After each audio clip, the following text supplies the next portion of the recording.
If you're looking to purchase a new home in 2023, there are a lot of things to think about. I'm sure you've already heard of all of the top-level headlines, that the housing inventory is low, demand is still high, and that mortgage rates have skyrocketed. But unless you do some research and understand the details behind those headlines, it's hard to know exactly how this tight real estate market might affect you. Luckily for you guys, I've done that research for you, and in this video, I'll take a deeper dive on what the current home inventory situation looks like, what the rising mortgage rates literally mean for you from a cash out-of-pocket standpoint, and what you can do to give yourself the most advantage if you're looking to buy a new home in this challenging market.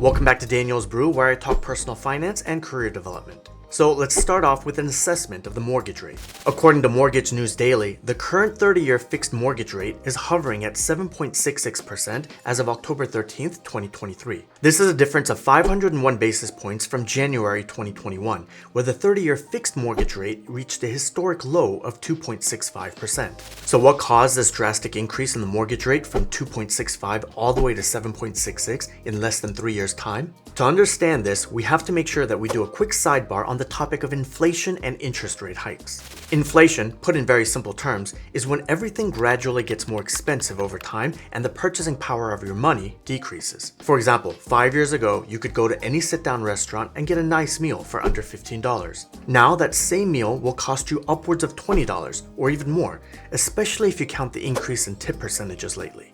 And during the pandemic years of 2021 to 2022, we've seen inflation rise nearly 7% every single year. And the reason why? It's mainly due to the fact that the pandemic shutdowns have caused our entire global supply chain network to slow down to a crawl. We've seen many freight lines and production factories closed or working in limited capacities to safeguard their employees. And as a result, the global output of goods, from raw food ingredients like chicken and eggs to tech products like automobiles and laptops, have decreased significantly. At the same time, because most of the US population was on lockdown, our day-to-day living activities have shifted, with many people ordering more home office furniture and others picking up new hobbies like gardening or cooking and even golf. This of course increased the demand for products associated with these changes like desks and shovels and golf clubs, while at the same time the manufacturing and distribution of these products slowed due to the previously mentioned supply chain reductions. This in turn caused many of the raw material producers to raise their prices, which of course meant that retail companies and restaurants also had to raise their prices as well,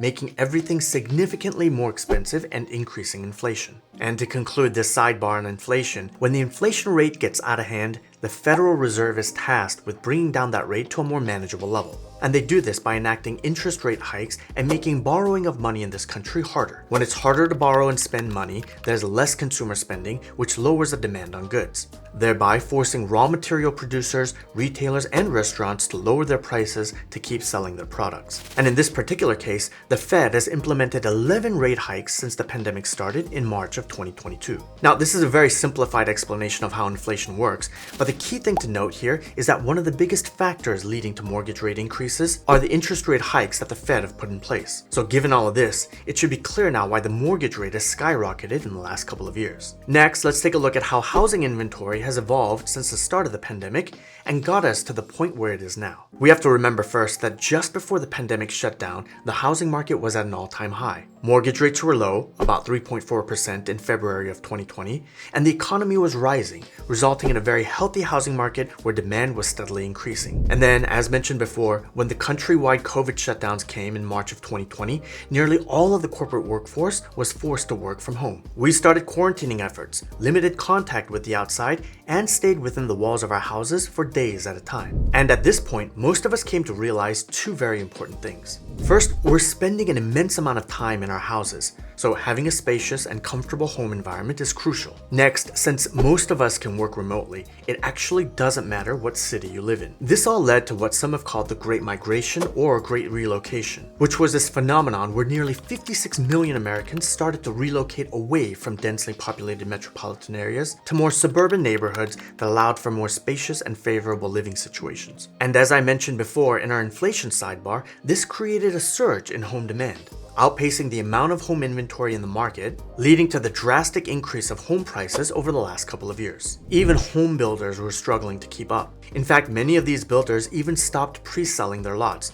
because as soon as the home was built, the market would inflate with multiple offer scenarios, causing the home builders to leave money on the table. As a result, the housing market boomed, and it was not uncommon to see 10 to 12 offers placed on every single home listed by a realtor, with people selling and buying properties on average 10 to 15% above market value. In the case of the city of Bellevue in Washington state, this one home sold for nearly $1 million above asking price. That's how unbalanced the supply and demand of the housing market was. So where does that leave us now at the end of 2023? Well, the consensus among real estate analysts is that the demand is still high, but the market is definitely cooling. It's exhausting trying to compete for a new home with 10 to 12 other buyers. And given the high mortgage rates right now, buyers are starting to sit back on their hands, delaying their home purchase decisions, or even reconsidering them altogether. To give you a quick picture of the impact of the mortgage increase over the last 3 years, take a look at this online mortgage calculator that lets you compare two different mortgage scenarios. Let's start by assuming that you want to take out a $350,000 mortgage for a new home. For scenario 1, let's say that you got into this home just before the start of the pandemic at a low interest rate of 2.8%.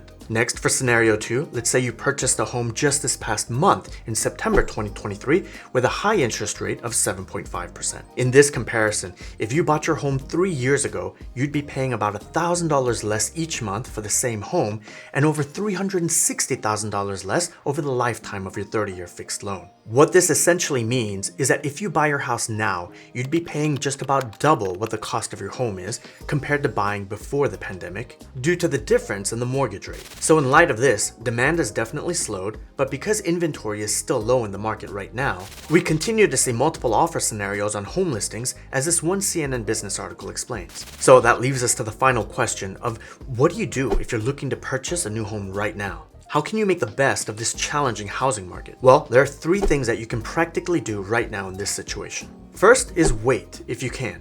According to this Business Insider's article on mortgage rate predictions, several leading institutions in the housing market are forecasting that there would be a slight drop in interest rates in 2024. Fannie Mae, MBR, and NRA all predict that mortgage rates would decrease to around the mid to low 6% range by the end of 2024. So if you can afford to rent or stay in your current home for a while longer, this might be a good option. The next option, if you have the means, is to try to buy a home mostly in cash. The less money you have in a mortgage, the less interest you pay.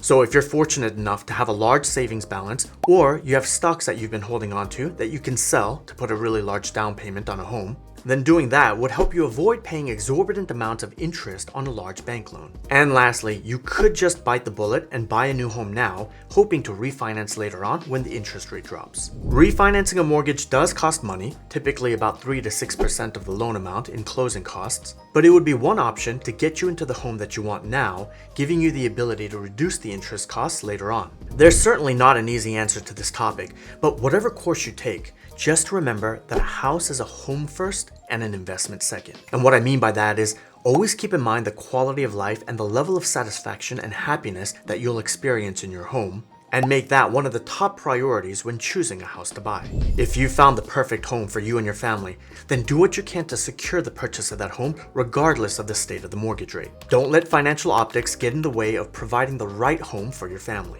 Even if you purchased at the wrong time, at the wrong interest rate, it doesn't really matter if you and your family are happy in the home that you live in. So I hope that helped to paint a picture of what the housing market looks like right now, and provided you with enough insight to help you make a prudent decision if you're in the market to buy a new home at this moment. If you'd like to learn about some of the hidden costs of owning a home, then click on this video here, or go to danielsbrew.com to check out some of the other personal finance resources that I have. So thanks for joining me today, and I'll see you next time on Daniel's Brew.